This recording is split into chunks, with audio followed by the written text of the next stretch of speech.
Yan guys, binigyan tayo ni ma'am ng TV oh. Diba?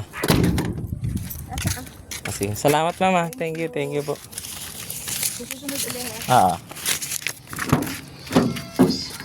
Ito lang binigay ni ma'am. 1.5. Binigyan ka naman ng TV. Ako na. Yan guys, gagawin natin TV. TCL 65 inches. Gagawin natin. Ang nangyayari dito, logo lang siya. Tapos nagbi-blinker. Nagbi-blinker siya. Tapos blackout na. Yan guys, puputasin na natin yung warranty niya. Hindi pinagawa ng client eh. Binigay na lang sa atin. Puputasin natin. Yan, tumili yan. Binutas mo yan. Wala na yung warranty niya. Void na. Void na yung warranty. Yung kabila niya. Okay, yung kabila niya sinaksak natin. Problema sa kanya yung isang tikon niya. Tinanggal natin yung isa. Ito. Isang tikon na yan. Binangat natin. Pag ano tayo, magti-tape method. Yung guys, gagamitin natin ang tape method. Ha? Ayan guys, oh. Uy, galing ah. Nice ko ah. Gago, natsambahan. Ayan guys, natsambahan natin yung TV. Binalak natin yung signal niya. Ayan nangyari oh.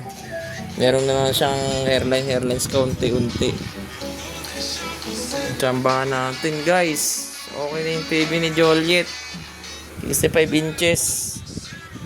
Tsambahan natin ang tape method. Kasi remote ka pa. Baka matuwa mo. Tsambahan ng tape method. Pwede na yan.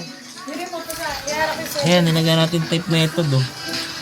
Tape method. Yan guys, nakikita nyo yun. Tape method. Ayan oh.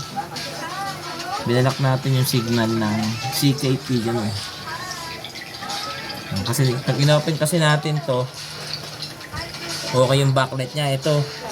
Use natin yung TV oh. Panis. 65 inches. Paswerte tayo sa client natin ah. Ako na sana to ng customer ko sa washing machine eh. Naglinis na ako ng washing machine oh. 65 inches yan guys. Ayos natin yun. Yung guys, naayos natin yung TV oh, 65 inches TCL. Ayan. Ang problema na ito, yung sa tikon niya. Nilagyan natin ng tape method. Inopen natin to. Pag open natin, ayos yung ano niya. Yung isang pictures niya. Yung kalahati. Kaya pag inopen nyo yung pag ganun, ito yung may problema niyan, yung isang cord lang niya. Ayan, ang tawag dito yung flex pala niya, flex cord. Ayan, okay na siya. Nagana na. Ayos na natin yung TV niya guys. Ayan, si Jacob. Yung TV ni Jacob oh. Laki na ng TV ni Jacob, 65 inches. Natin sa home.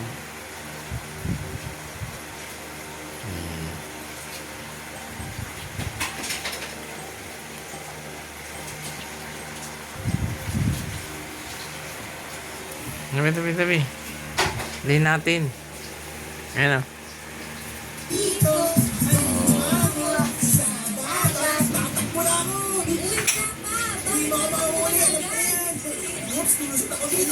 Andyan ako.